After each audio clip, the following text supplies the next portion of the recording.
എല്ലാവർക്കും നമസ്കാരം. നാം നമ്മുടെ സ്കൂളിൽ 2024 അധ്യയന വർഷത്തോടനുബന്ധിച്ച് വിപുലമായ രീതിയിൽ കൃഷി ചെയ്യാൻ ആരംഭിച്ചിരുന്നു. 100 ഗ്രോ ബാഗുകളിൽ മണ്ണിൽ തടമെടുത്തുമാണ് നമ്മൾ കൃഷി ആരംഭിച്ചത്. പക്ഷേ കായ്ഫലം കാണുന്നതിന് മുൻപേ മണ്ണിലെ അമ്ലത്തിന്റെ അംശത്തിന്റെ കാരണത്താൽ ചെടികൾക്ക് മുരടിപ്പ് അനുഭവപ്പെട്ടു. അതിനോടനുബന്ധിച്ച് കൃഷി ഓഫീസറെ കാണുവാനായി ഞങ്ങൾ പോയി. അദ്ദേഹം അമ്ലത്തിന്റെ അംശം കുറയ്ക്കുവാനായി കുമ്മായം ചേർക്കുവാനായി പറഞ്ഞു.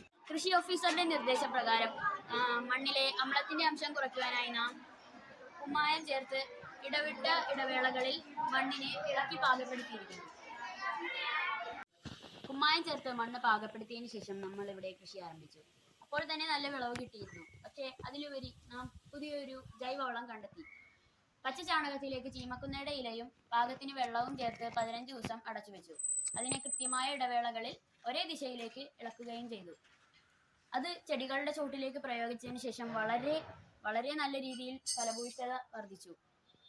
ഇതിലൂടെ നമുക്ക് നല്ലൊരു വളവും കൂടെയാണ് കിട്ടിയത്. 1 രൂപ പോലും ചിലവില്ലാതെ നമുക്ക് നല്ലൊരു ജൈവവളം കണ്ടെത്താൻ സാധിച്ചതിൽ സന്തോഷിക്കുന്നു.